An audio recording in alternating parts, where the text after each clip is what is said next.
Hello and welcome back to another episode of RCIcons. So in today's video we're going to open up some packages that came in. None of these are from Taiwan Kenny. These are all packages or kits that I did deals with outside of my normal, well, one of them is a fellow YouTube channel and collector that I buy very rare stuff from. So one of the reasons I'm filming this is four of these kits are uber rare cars. So this is a special video. It needed to be filmed. So I apologize. You've been getting hammered every Wednesday with unboxings. I get it. I should have never said I don't do unboxings because it's like been 2 months here.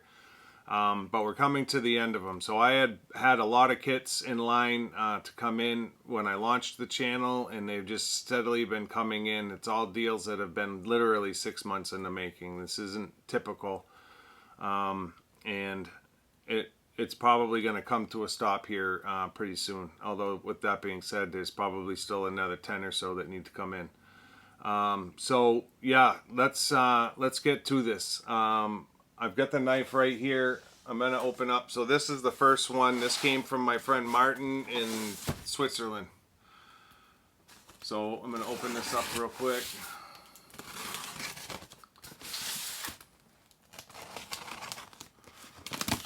This is a car I've been after. I've already got this car in a kit, but I was looking for another one to build. And Martin is crazy. Absolutely nuts. He's just like me. He's got a ton of vintage stuff. So this kit is made up in parts. So I'm just going to break them all out of the box real quick here. Now I still have to do a little bit of work to make this kit up, but that's alright, because this is a good 95% of it. So I've got some parts trees here. I've got a body kit here. I've got a set of wheels, a set of high caps, and a couple other parts trees in here. I'm sorry, not high caps, big bore. Big bores.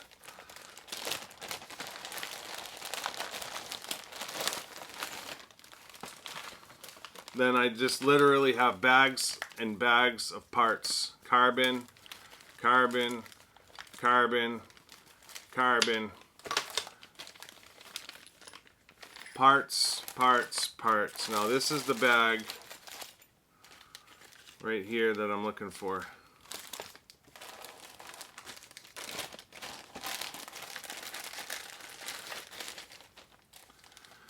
See all that blue alloy?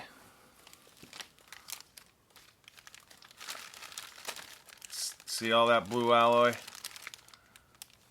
Bulkheads, bulkheads, bulkheads, bulkheads. Steering braces, center bulkheads. This is a TRF511 done in parts like my 503. Oh, thank you, Martin. I do appreciate this more than you know. So I was in an email chat with Martin. I was like, I really need to find another 511 because I've got a new unbox kit sitting right here behind me.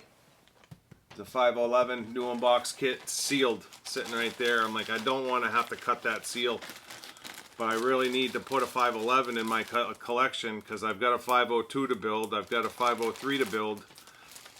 I've got a 501 built already. I'm like, but I only have one 511. The rest of them I all have doubles of. I said, so somehow, some way, I got to find a 511. And he says, oh, I've got a 511 for you. I'm like, seriously? He's like, yeah. He's like, it's done up in parts. He's like, but I've got everything you need to do a 511 short of the screws. I was like, well, that's easy enough.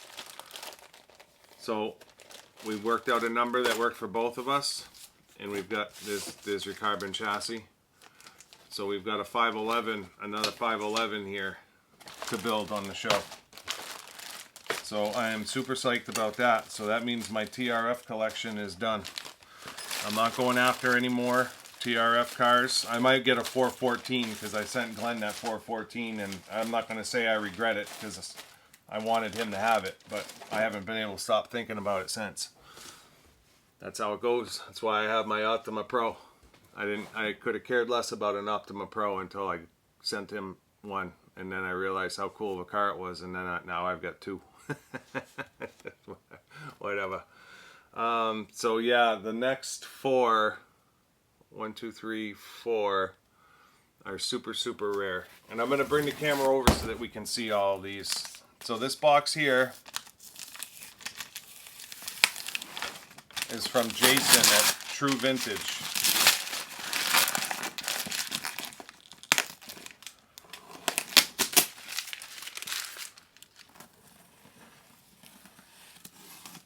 And these were cars that he actually approached me on, because I don't usually ask Jason if he'll sell stuff. We'll just be in conversation about certain cars. And sometimes he's like, hey, you interested in one? And I'm like, yeah, you know, and that's how the deal ends up working out. So this is actually 2 cars right here. 2 kit boxes that are taped together. So we need to separate them.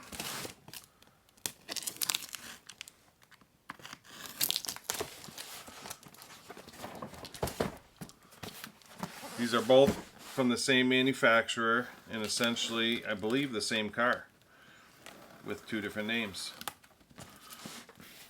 So I know this is not fun video watching me.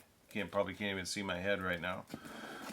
But my videos are raw, and that's kind of the way I like it. So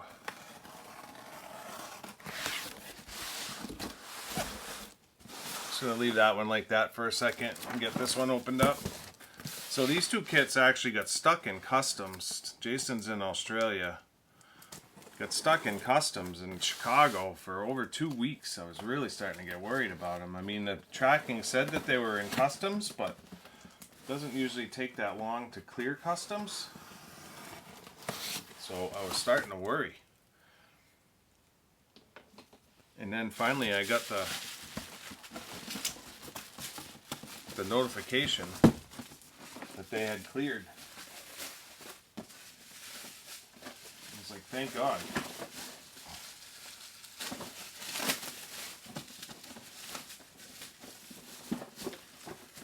That's one. Let's get that out of the way.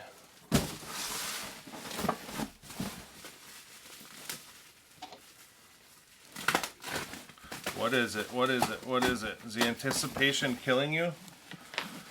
Is it? Now these boxes look exactly the same because that's just the way that its manufacturer did things. It's like they used the same box for a bunch of different cars and they just stuck a sticker over the top of the box that told you what car was coming in it. Ready? Are you ready? Is your PB Maxima, new unbox. Here's your PB Mustang, new unbox. I don't have any PB cars. I'd love an Ace, but who wouldn't? I don't have any PB cars. So we've got a mini Mustang and we have a Maxima to build. I'm not sure if I'll build them both or if I'll just build one. I haven't really thought about it yet, but they're here and they're in the collection. So yeah, smaller kit boxes. Like I said, same picture. This one just has a sticker that says Mini Mustang, and this one has a sticker that says Maxima. So they obviously did that to try to save money, where they didn't have to build, you know, produce all kinds of different kit boxes. But yeah, I was literally just bidding on a Mini Mustang a few weeks ago on eBay UK, and I didn't bid enough because I didn't get it, which is fine. You know, you're not gonna win them all. I knew this one was coming in already, so it wasn't, to me it wasn't a big deal. So the last one I've already got open. And I've already got this car in my collection. In fact, I sent one to Glenn. And it came from Jason. Any ideas? You should know what it is at this point. If it came from Jason and it got sent to Glenn, there's only one car in the world that came from Jason that got sent to Glenn. I haven't even taken it out of the bubble wrap yet.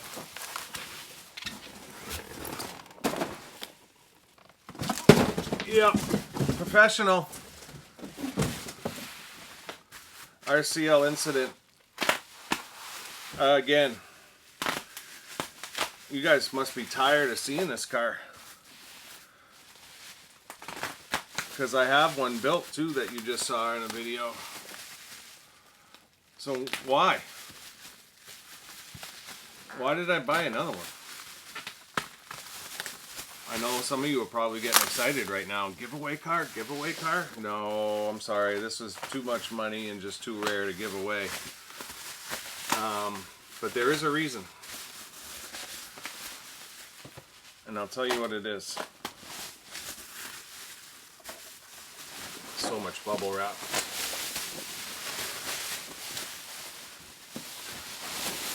So this one was the one that was on eBay. When you saw me unbox the two incidents, I talked about how there was one on eBay for $3,500, and I thought it was crazy. And that is crazy. So how did I end up with that kit? And no, I didn't spend $3,500. I didn't spend anywhere near that. This should be a lesson to you. I did spend a lot. Don't get me wrong. These kits aren't cheap. But I did not spend anywhere near that. I can't wait to see what color the white plastics are, but we're going to look at it here in a minute. So,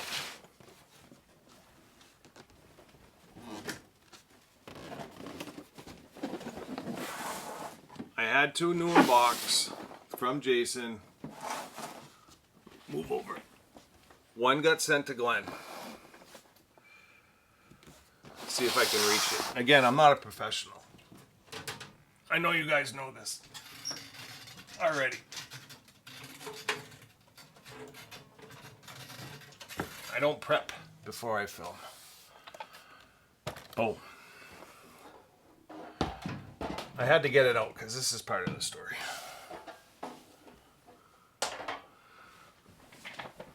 My collection is built cars. RCL Incident. It's built. Now this was sold to me as the Pro Edition, and that's partly true. So the Pro Edition came with the alloy wheels, which it has, but the chassis should be silver. It's like a grayish silver, almost like an aluminum color. So this is a regular chassis, not the Pro chassis, but it has the Pro wheels on it. So it's part Pro, but it's not a real Pro. So, and I knew this when I bought it. The problem with this car when I bought it is the front transmission case on one side was broken. So Jason at J Hobbies, now he disclosed all of this before I bought it. He was very upfront. He told me exactly what the car was, represented it 100% correct. He fixed it with some JB Weld, which is fine. I knew that beforehand. But in fixing it, feels great. It's not really runnable. It is, but it's not going to last long before that case comes undone, and that case is what holds the lower arm pins in place. Like a lot of cars, you got your lower hinge pin. Well, the case is broken where that hinge pin goes through. So right now it's holding that hinge pin in place, but that JB Weld is not going to hold. As soon as it hits a bump, it's going to break off. The front arm's going to fall down. So it's not really a car I can run. Now, I have some people that are going to, some friends, contacts, granted they're on the other side of the world. If I send them the transmission case out of one of these kits, they can scan it, put it in CAD, and print me a transmission case so that I can fix this car to run it, which is great. and that will probably still happen. But I wanted to build one from New Unbox. I really did. So I got the two from Jason, and I'm like, you know, I could have just kept the one that I sent to Glenn and built it myself and kept it for myself. But the deal with Jason was to buy both kits and send one to Glenn. That's what I told him I would do. So when they both got here, I was heartbroken that, I mean, how do you say you're heartbroken and you have two kits in front of you? I wasn't heartbroken, but I was just like, you know what? I really wanted to build one, and if I send one to Glenn, I'm not going to be able to build one. So I found this one, and I was like, you know what? That at least I'll have one built and one new unboxed. And someday, if I decide to build the new unboxed one, I can. You know, no big deal. But it didn't allow me to build one soon, because I wouldn't. I would leave it new unboxed, because that's how my collection works, you know. So I had the new unboxed one, I had the built one. In my mind, the collection was done, and that was it. Glenn got his. Win, win, win. Everybody's happy. Well, one night I was like, boy, I really want to build one. I really want to build one. So I looked to see who the seller was on eBay that had listed the car. Now, it was 3 different sellers trying to sell the same car. So if you look on eBay, if you follow eBay at all, and you follow the Japanese sellers, a lot of them are just brokers. They don't have those cars in their possession. Some guy in Japan has an RCL incident, and he puts it out that he wants to sell it. And he wants, let's just say for argument's sake or conversation's sake, he wants $1,800 USD for that car. Well, he'll put it out to whoever wants to put it on eBay. So 3 different brokers, I'll call them, put it on eBay, and they set their pricing. $3,500, $4,500, and I think $5,000 was the third one. Now, if they sell it for $5,000, first they have to pay $500 to $600 in eBay fees, potentially some PayPal fees. They probably have to pay some fees to the Japanese government, which is a lot of reasons why these car prices from Japan are so astronomical. Then they want their cut, and they have to pay the original owner of the car the $1,800 that they were looking for. So, long story short, the guy that was the cheapest on the car at $3,500 happened to be a hobby shop. Well, I looked at the name, Googled it, found his hobby shop Facebook page, contacted him outside of eBay. Now, all of this is legitimate information. I could have bought it through eBay, but I didn't contact the guy through eBay to get his information. I did some detective work. There's nothing wrong with that. And if eBay wants to throw me off for doing what I did, whatever. It's their loss, not mine. I buy a lot of stuff on eBay, and they'd be shooting themselves in the foot. But all I did was detective work. Well, I got a hold of this guy outside of eBay. I said, listen, I see that you have it listed for $3,500. I said, I can't do anywhere near that price, but I think we can put a deal together that works for both of us and the actual owner of the car. 4 or 5 emails later, over the course of an hour and a half, we had the deal done for nowhere near that kind of money. So part of this is telling you this is sometimes when you're looking at expensive goods on eBay, cars or what have you, don't be afraid to step outside the box and try to work a deal with that potential person outside of the walls of eBay in a legal way. Like, don't contact them through eBay. Don't break eBay's rules. I'm not condoning any of that, because I didn't do that, and I wouldn't condone that. But you know, it's what I did was completely ethical. I just happened to see an ad on a website, and I was able to find the guy outside of that website and make a deal with him on the product that I saw.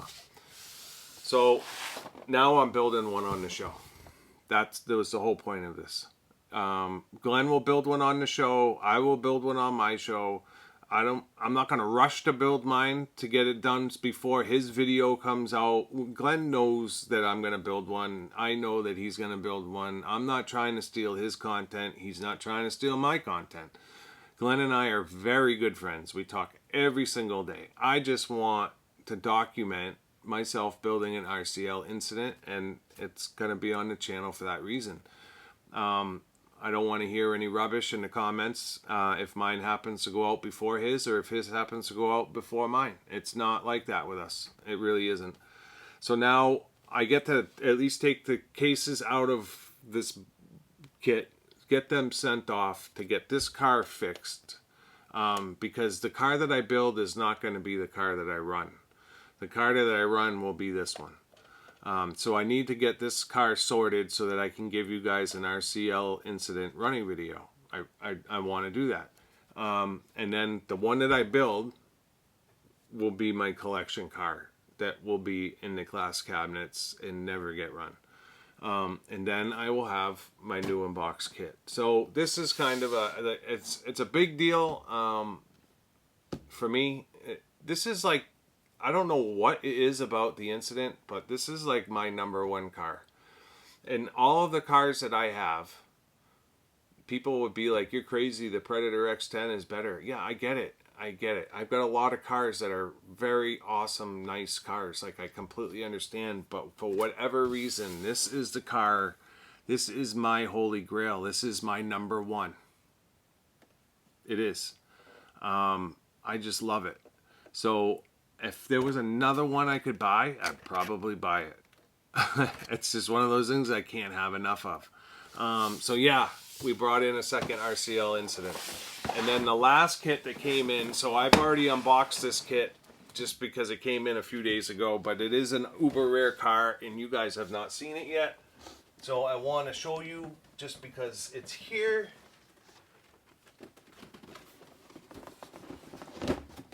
AYK Radiant new unbox kit. This car will get built on the show as well.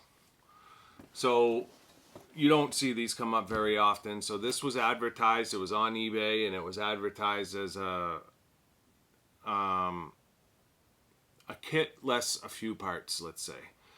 So I went through the whole kit, and the only thing that I can see that's missing, it's missing one dog bone, which is easy enough to measure and I'll put any dog. I don't care what dog bone goes in there. You know what I mean? If it's a black dog bone, it looks like a Radiant dog bone, and I'm happy. It's good.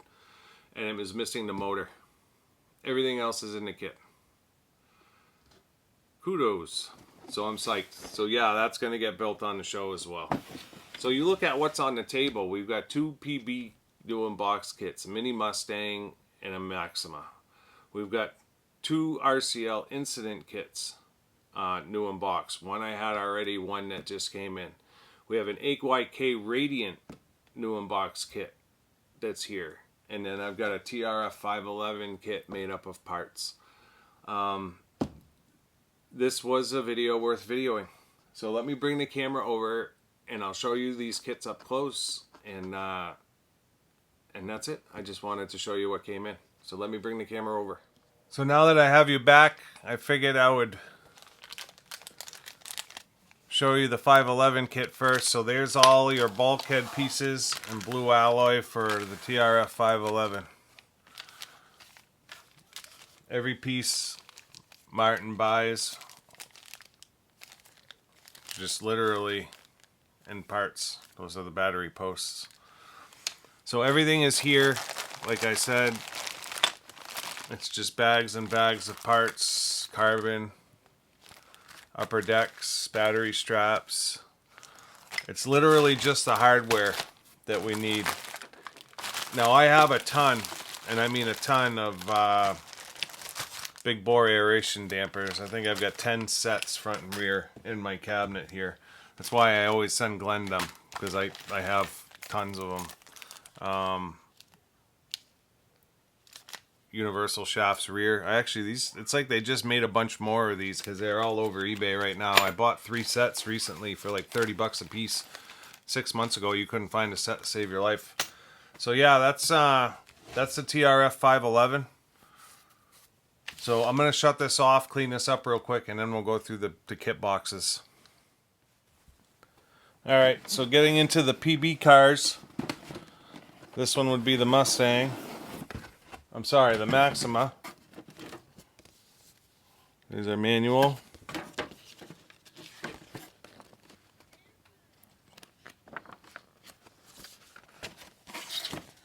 Our decals, which are very simple.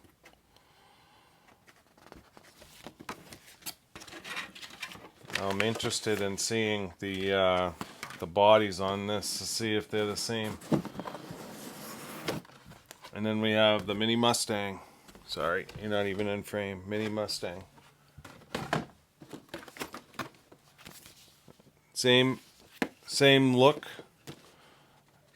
to the, here's your decals, to the Maxima, and they are different cars. They have different bodies. So you know what that means? The chassis are the same.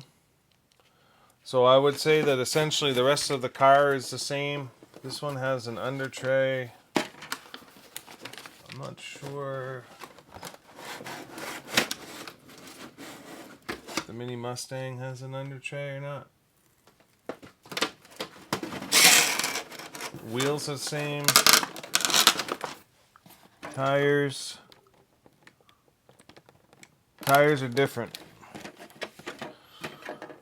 But worst case scenario, if I have to get an under tray for this one, I will. So, yeah, I'm sorry. Let me at least show you the presentation. So there are some blister packs for the wheels and tires. Got your body at the top, and then there's all kinds of parts underneath.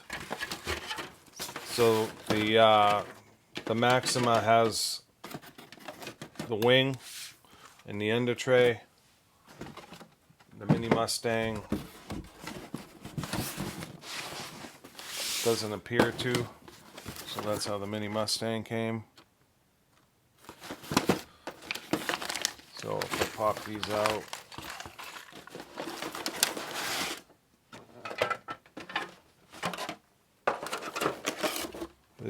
there's no under tray on the Mini Mustang, but there's your FRP chassis. It's got some marks on it, but whatever. Thing's eons old.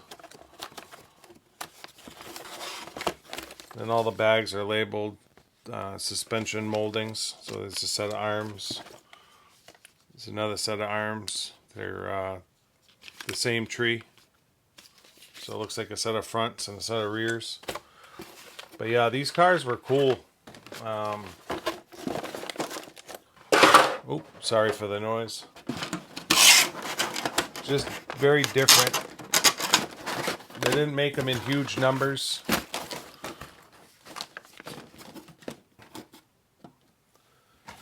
So yeah, I'm excited to have them, and they're both going to get built. We have the Radiant. Again, this was sold as not being a complete kit. So I think that turned off some buyers. You open it up, you get those iconic metallic gold Radiant wheels.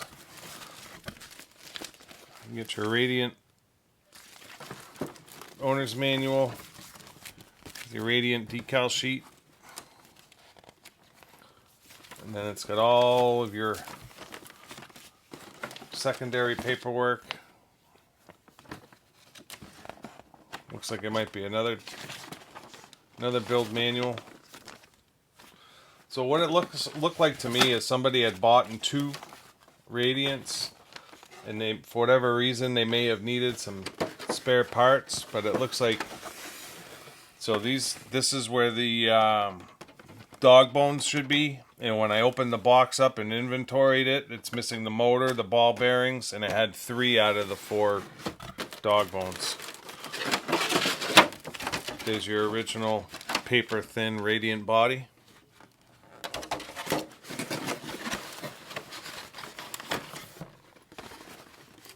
You've got a AYK speed control and servo just sitting in here. It was almost like the guy had bought it. Your chain, this is a chain drive car. All your gearing. Like I said, it appears that everything is in here. So we'll find out when we build the car. And if I'm short parts, I'm short parts. We won't know till we build it. But it'll make for an interesting video at the very least, because we may get halted in our tracks halfway through it. Not be able to finish the car, who knows. But from what I could tell, everything was in there. Carousel toys, $199, $198.99. That was only the situation today, huh? So yeah, I'm excited for that one. And then this is the original RCL Incident that Jason gave me. You can still see the build to display tag on it from the first video. And what I want to see is, I want to look at the white plastics in this new kit. Because if they're translucent, then this is an early kit. So this kit is a little bit more beat up. The presentation of it is, you know, it's not as in good a shape as this one. You get your chassis, which would have been silver in the Pro, again. You get your body. Again, no protective film. Wheels and tires. This is the part that I really want to take a look at here. Get this box top off.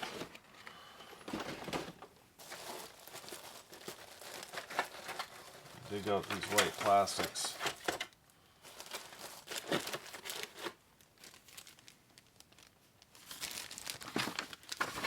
Sorry for the noise, but kind of is what it is. Yeah, so this is still the earlier kit. You can see a lot of these are off the trees, but you can see how translucent that is versus these ones are more of a solid white. So that means that the kit that's staying in kit form is still the earliest kit that I have, which is cool. And the one that just came in appears to be newer. I did notice, oh no, it's the same. I was going to say the electronic speed controller looked to be different in this one, but it's not.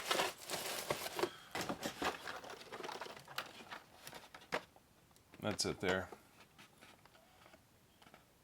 So it looks like maybe some water got into some of these parts at one point. The drive axles look a little bit corroded and rusty, but that's alright. We'll get them cleaned up when we build this babe.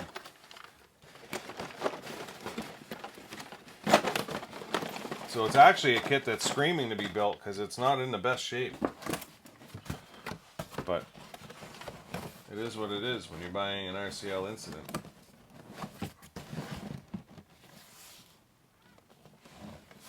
So yeah. And then this, while I have you here, it's funny because the battery's still sitting in there and it's still hooked up. So this is the Incident that I have that's built. Again, it's got the Pro alloy wheels on it. It's in great shape. But it's going to become a runner. And you can see, I don't know if you can see down in here. So that's JB Weld, where that hinge pin goes. The other side is cracked as well. The rears are alright, but the fronts are spanked. And so the intention is to get those cases off, or take the cases out of that kit that I'm going to build. Hopefully they don't get lost in the post, but kind of is what it is.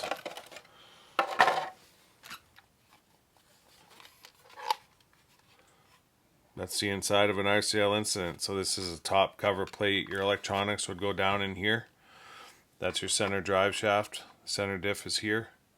It's like a big metal hollow drive shaft, and then it's got a steering arm that goes from back to front, because this has rear steer. Now right now that rear steer is locked out. There's a cam in here on both sides that you can lock that rear steer out if you want, but if you wanted to, you could make it rear steer. And then it's mono shock front and back. But we'll get into all of this when we actually build the car. But it's just a cool car. You know, it's just, I don't know. I don't know what it is about this car. If it's just the look of it, it just looks so mean and aggressive, but it's one of my favorites, that's for sure. So I'm going to get this stuff cleaned out of the way, and I'll bring you back for a closing, and we'll wrap up this video. So that's going to wrap up this episode of RCIcons. Obviously, it's been a special day being able to unbox all this vintage goodness. Like I said in the beginning, these are some uber rare cars, right? I'm honored to be able to have them in my collection and showcase them for you guys to see. So yeah, essentially all but, you know, other than the bottom kit, the other 4 you're going to see get built on the show, so that's cool. I'm excited to build them, and hopefully you guys are excited to watch the builds. I mean, that's the whole point of this channel, is to document me kind of putting my collection together. So if you're not already subscribed, make sure you subscribe and turn those notifications on so you don't miss any of it. Let me know in the comments what you think of the kits. You know, I'm sure... Well, you may not have heard of some of them, I guess. You know, the PB kits, some people know them. I think they're probably more prominent in the UK. So if you're in the UK, you probably know of the PB kits. But I didn't know of the PB kits until about a year ago. And then I started doing some research on the different PB cars. They just don't come up often. I think the Maxima and the Mini Mustang were the ones that they made the most of. So those are the ones that you see kind of around every once in a while. I've never seen new unbox kits of the PB cars, I'll be honest. The Radiant, a lot of people know about the Radiant and the Radiant Pro, but you don't ever see them. It's very rare that you see a built Radiant come up, never mind a new unbox kit. So yeah, right place, right time, and then bid to win, right? If you want the car, it's going to cost you. It's just the way it works. None of this hobby isn't cheap, and vintage is definitely not cheap, and it kind of, you know, none of this is to boast. It's just they're expensive kits, so they're hard to come by, and when they do come by them, you have to work whatever angle you can to try to get that price to drop. I was ecstatic with the price of the Radiant. It really didn't go too crazy. It was under $1,000, which for that kit I think is a steal, but I think it was because the seller had put that it wasn't a complete kit, and again, you know, short of the bearings and the motor, it's pretty much all there. So I don't think we'll have too many issues putting that together, and with that gold chassis and the gold wheels, I think it's going to be an epic car once it's done. The Incident, that's going to allow me to just that one was more for me than necessarily the collection. As far as the collection was concerned, I had a new unbox and I had a built car. Now that's what my collection entails. It was more, I just wanted that next step. I wanted to be able to build one from new unbox, and I wanted to do it on camera. Now, could I have done that with the older the older kit that I had from Jason? Yeah, I could have built that. I don't know that I would have run it, just because that's, I mean, as old as these kits are, it's one of the original ones that came out with those translucent plastics. So this is going to allow me to build one from new unbox for the shelf. That it's going to allow me to send the transmission cases out to fix that one to run, and then I'll still have my new unbox for the shelf. So, you know, for me, it was worth it. It was worth haggling and making that deal happen, and I'm excited that I was able to pull it off. You know, it was a very roundabout way of doing it, but in the end it worked out. So that's going to wrap up this episode. Again, please let me know in the comments what you think of the kits. Make sure you subscribe and turn your notifications on so you don't miss the builds, and we'll see you on the next one. Thank you.